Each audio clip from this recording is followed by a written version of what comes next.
It's 1942. The United States has just entered World War II. Thousands of men leave for the front, and factories, cities, and entire communities have to adapt to a new reality. A song is playing everywhere on the radio. It's Glenn Miller's hit, I've Got a Girl in Kalamazoo. It's really catchy, full of energy, and tells the story of a girl in Kalamazoo, Michigan, and a man who can't stop thinking about her. While Americans are dancing to that tune, something incredible is actually happening in Kalamazoo, home of the legendary Gibson Guitar Factory. The men who used to work at the Gibson Guitar Factory are leaving for the war. As stepping through the doors of the plant to replace them, many for the very first time, are women, most of them with no experience in woodworking or instrument making.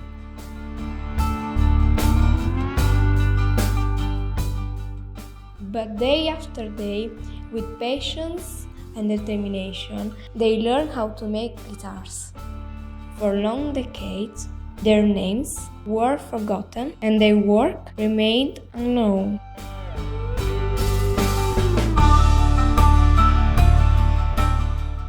The Gibson instruments were famous. The hands that built them were not.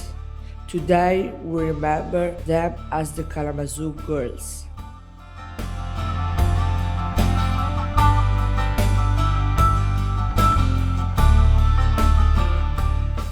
We are going to tell their story, and to do so, we are going to speak with the man who helped bring it back to life. Professor, researcher, author, and guitarist John Thomas, whose invaluable work uncovered the amazing story of these women and their contribution to Gibson during the war years.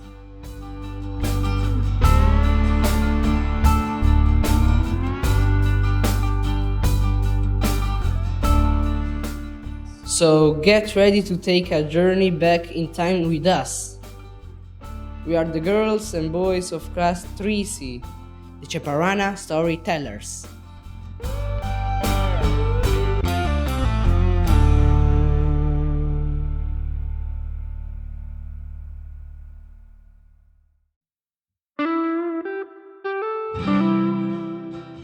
Hello, and welcome to our podcast, Mr. Thomas. Let's start from the beginning. We read your book and found it amazing. We were surprised to know that your research started from an old picture. Can you tell our listeners where it depicts and how you found it? First, let me express how grateful I am to be participating in this podcast with you. And second, I want to tell you how privileged I feel to know that my little book has traveled around the world and found an audience thousands of miles away. Now to your question about how this project started. Yes, I'm a law professor. I call that my day job, but I'm also a musician and a freelance writer. In the course of researching an article for a music magazine, I came across the photograph that started me on the Kalamazoo Gals journey. It was a photograph of about 70 women standing in front of the Gibson Guitar Factory in Kalamazoo, Michigan, in the center of the United States. And only women. From the hairstyles, it looked like 1930s or 40s. I later got an original print of the photograph and discovered it was taken in June of 1944, right in the middle of the U.S. involvement in World War II. So I began to wonder, why were these women standing in front of the guitar factory, and why were there only women in the photograph? Your book reveals something that could not be said at the time, that women worked at Gibson during the war. But why did this have to be a secret? Gibson did not have to keep the women's wartime work secret, but it decided to do so.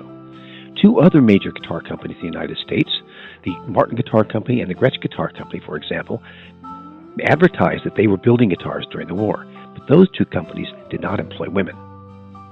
Gibson, though, replaced the men who went off to war with women.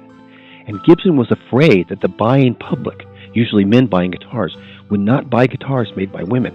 So Gibson's advertisements of the day reported to the public that it was not making any musical instruments during the war.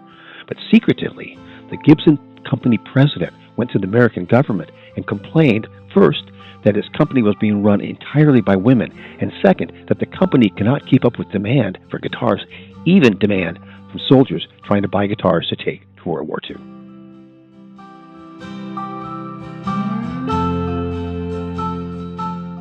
How many women are we talking about, and what kind of jobs did they do exactly? Most of all, how were they able to do them without any specific training? During World War II, Gibson employed about 70 women, and they did all the jobs that Gibson needed done. They built guitars, they made guitar strings, they did administrative work like secretarial work, and they also worked on wartime projects like building components for wartime airplanes. You're right that the women reported to me that they had no special training to do their tasks. They simply were told by their male bosses to do whatever the woman was doing next to them when they were sat down at the assembly line. So how did they do these tasks so well? Well, I asked these women what they had done before they had come to work for Gibson, and they were all homemakers or young women living in the home with their parents.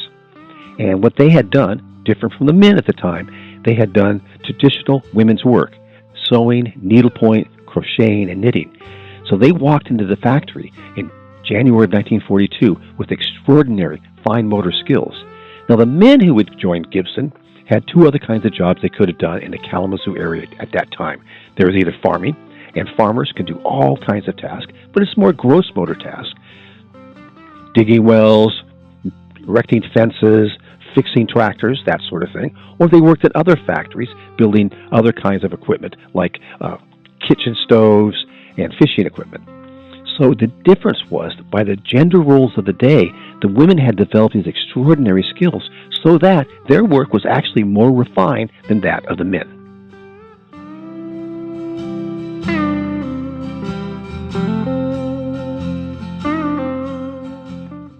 You've had the chance to play some of the legendary Banner guitars. Can you explain to our listeners what they are and how many of them still exist today? During World War II, the women made about 9,100 Banner Gibson flat-top guitars. Now, I call them Banner Gibsons. I gave them that name because during this time, a little golden decal, a sticker, was affixed to the headstock of the guitar, the top part of the guitar where the tuning pegs are, in the shape of a golden banner. And that banner said only a Gibson is good enough. That banner went on the headstocks in January 1942 and came off the headstocks late 1945. So they correspond perfectly to when women were in the factory building Gibson guitars. Now, the reason I call these women Kalamazoo Gals is in 1942, early 1942, when they walked into the Gibson factory, the number one song in the United States was Glenn Miller's song, I've Got a Gal in Kalamazoo. So I called these women Kalamazoo Gals. And they built these extraordinary guitars that, as I said in an earlier answer, are a little more refined than the guitars the men made before or after the war. So they sound just glorious. They're a little bit louder, they sound warmer in that the basses are a little louder than in other guitars, and they're just extraordinary, as I said. Now, they built about 9,100. I don't know exactly how many are left, but my best estimate is between a quarter and one-third. The others have been lost to history.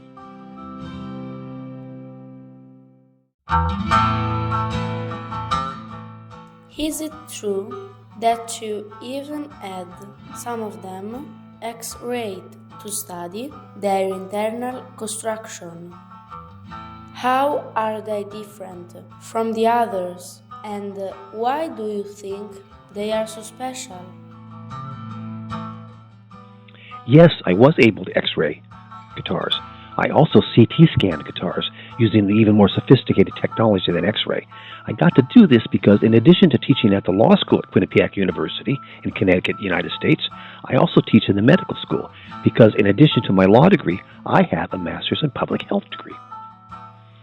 In the medical school, I was able to convince the diagnostic imaging faculty, that is, the teachers who teach the students how to use diagnostic imaging tools like X-ray, CT scanning, MRI machines, I convinced these faculty to join me in a project to X-ray and CT scan these World War II guitars made by the Kalamazoo Gals. To get enough guitars to conduct a scientifically valid study, I sent out word over the internet to vintage guitar collectors, asking them to send me vintage Gibson guitars.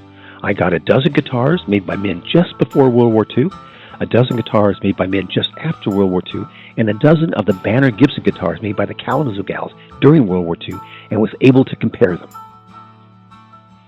These imaging tools, X-ray and CT scan, enable me to measure microscopic differences between the guitars, and the work by women was more sophisticated, more refined than the work by men either before or after the war. That is, every piece of the guitars made during the war was microscopically thinner, microscopically smoother. As a result, these guitars actually sound different. To my ears, they sound better. And the buying public, which values these guitars above all other Gibson guitars, I know this because the prices are higher than other guitars, agrees with me. These are extraordinarily great guitars.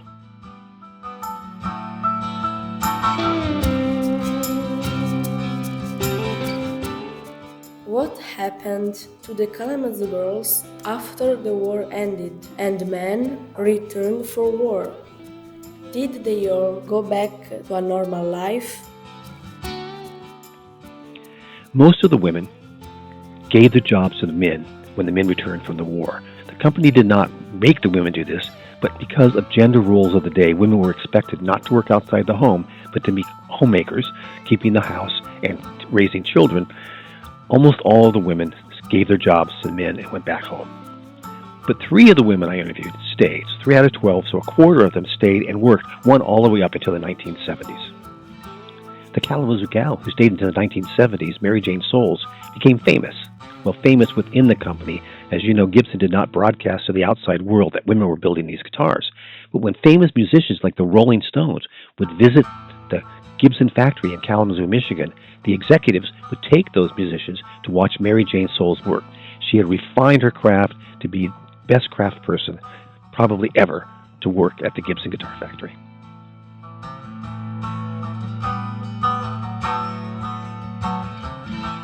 Why do you think these women never shared anything about the work they did? I think the women didn't share with the world that they were building guitars for 2 reasons. One is these were extraordinarily challenging times. I asked each of the women what was their favorite memory of working at Gibson, and their favorite memory was the end of World War II and the United States and Europe defeating Nazi Germany. So they simply thought of it as a job that they did during the war, but it wasn't important as the war itself. It wasn't as important as survival of the human species. The second reason is nobody asked them. Gibson did not broadcast this. Nobody thought to ask who was working there during World War II. Gibson's official story, we didn't build any guitars, so why ask anybody about guitars during World War II? And nobody asked these women until I found that photograph and tracked them down. So I feel so privileged to have contributed this story to history.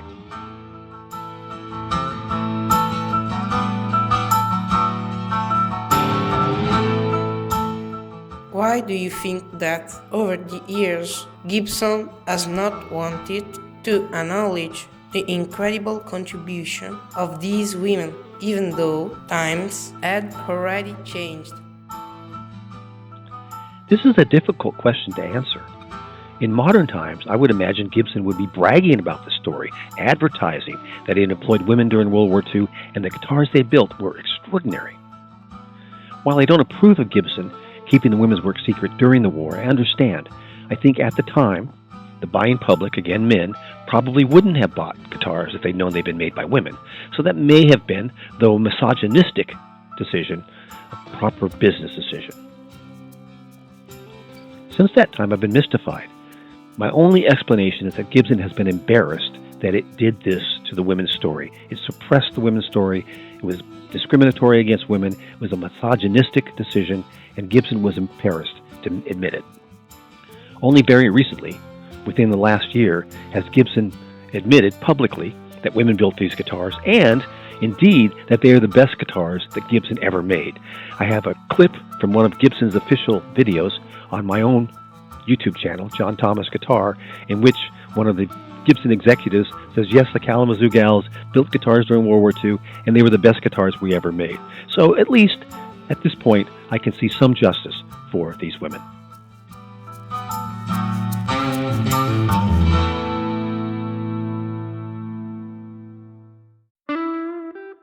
We know that, among lots of other things, you are a guitar player too. Can you help us explain our listeners the importance and the impact of Gibson in the world of music and what it means to you? Probably before I discovered the Kalamazoo Gals story and their banner Gibsons, Gibson was most famous for its electric guitars, and in particular, the Les Paul model. Les Paul was a famous guitar virtuoso in the 1950s, and he collaborated with Gibson on building the Les Paul model guitar, a solid body guitar. The body of the guitar being made of a solid piece of wood rather than hollowed out like an acoustic guitar. Making the guitar solid, as opposed to having a hollow body, helped with electric instruments, because if you amplify the guitar loudly and it has a big hollow body, it will feed back and sound like Jimi Hendrix even if you don't want it to. So that solid body Les Paul became a particularly favored guitar by many famous guitar players. Eric Clapton, Jimmy Page of Led Zeppelin, Jeff Beck, lots of musicians, electric rock and roll musicians, played that Les Paul guitar. But of course, before Gibson built electric guitars, it was building acoustic guitars. And its acoustic guitars found favor in particular genres, most particularly with blues musicians of the 1920s and 1930s, like Robert Johnson, the great Delta blues musician. The Delta blues, the Delta is an area where rivers run through Mississippi, United States, southern United States, and the blues music really rose from that area, played mainly on Gibson guitars. Also, the Gibson guitars became famous in country music, like Maybelle Carter, an early member of country music genre. So the guitars became famous, and we now know the most famous of those acoustic guitars are the best of those acoustic guitars made by the Kalamazoo Gals.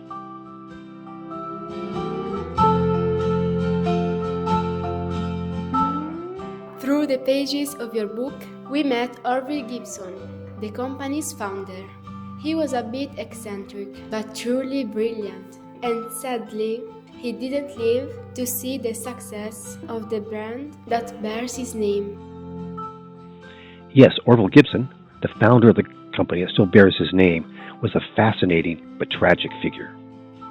He was born and spent his early years in New York State, in the northeastern portion of the United States, and when he was around age 20, he moved to Kalamazoo, Michigan. Michigan is in the middle of the country, probably because his older brother had moved there before him. In Kalamazoo, Orville began his musical instrument-making journey. He revolutionized the way guitars are made and mandolins, and received patents for them. But Orville also suffered from mental health challenges. My psychiatrist wife thinks he was probably bipolar, that is, he had manic phases and depressed phases. Anyway, shortly after the company was formed, Orville sold his share of the company and moved back to New York State, and there he died in a mental hospital.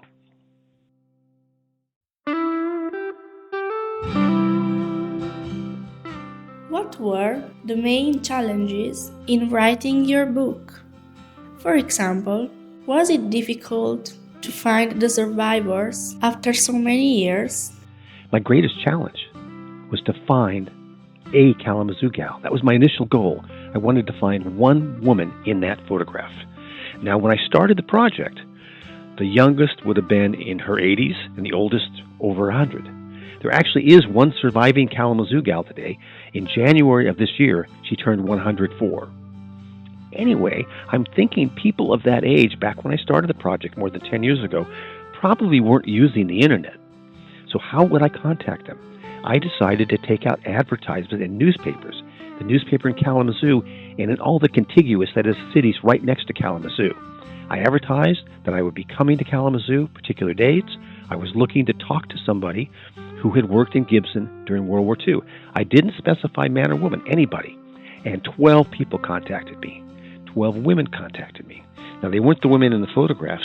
They're either their daughters or, more often, their granddaughters, who convinced their grandmothers or mothers to talk to me to tell this story. And that's how I opened a window into history.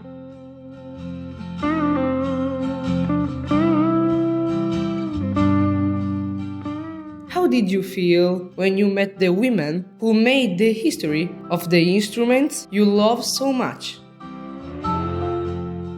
When I met that first Kalamazoo gal, I was stunned, excited, and I felt so privileged. How lucky was I to be able to find this window into history, to find a story that contained a mystery, social justice, and guitars. So it changed my life. I felt so fortunate, so privileged, and it's been my privilege to tell this story around the world. And it extends today with joining you in Italy in this podcast about the story that I discovered. Again, I feel so lucky, so privileged, so fortunate. In the dedication of your book, you named us honorary citizens of Kalamazoo, and we truly took it to heart, because thanks to you, Kalamazoo will always be in our hearts. What did you personally learn from this story, and what would you like young people to take away from it? And you are honorary citizens of Kalamazoo. From halfway around the world, you've taken an interest in this story, and you're helping to publicize the unknown story or the previously unknown story of these extraordinary women, the Kalamazoo Gals. I hope to visit you someday soon in Italy, but even more, my dream is for you to visit me in Kalamazoo. Tell your teacher that we want to take a field trip. That's what we call it in the United States, when students leave this classroom building and go out into the world to experience and learn. What a dream. Let's meet in Kalamazoo. If we can't do that, at least we can talk to each other over the internet. And suppose I have two, I hope, offerings of wisdom for young people. The first is pursue your dream, pursue your passion. I have been so fortunate that many of the projects I've attempted have been successful. But go out, try to discover something, try to stretch your limits, try to do something you didn't think you could do. Second, I've learned that telling about an ordinary life makes for an extraordinary story. We've all read biographies of famous people. Those biographies are impressive and they're motivating. But I don't think they're nearly as impressive nor motivating as the stories of ordinary people facing the challenges of their time and doing the best they can, and by doing that, making a difference in the world.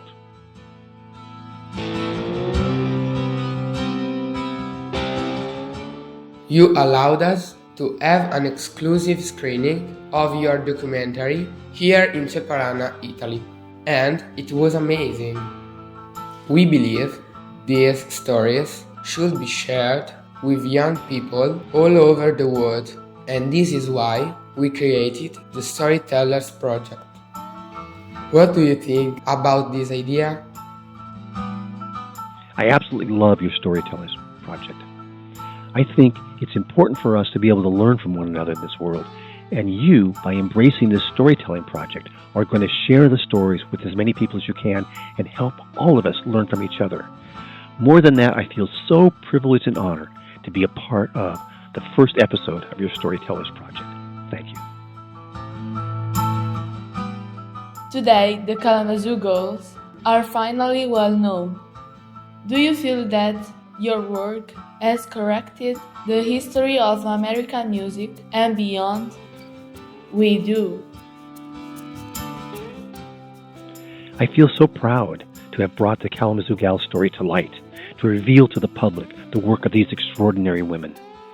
What a privilege it's been for me to find this story, uncover the story, right an injustice, and tell it to the world. So yes, I'm very proud, and at this moment, maybe the proudest of all, having seen the story go halfway around the world to land with extraordinarily interesting, talented, creative, motivated young people like you. And thank you.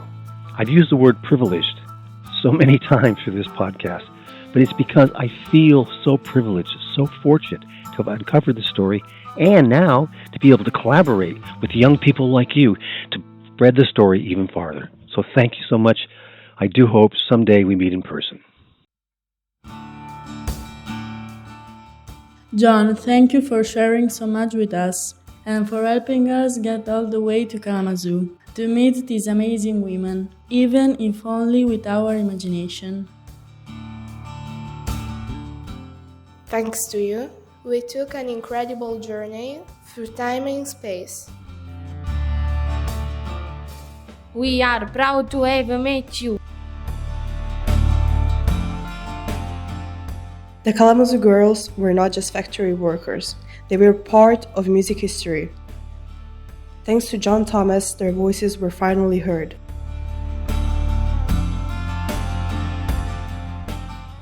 This was definitely a story worth telling.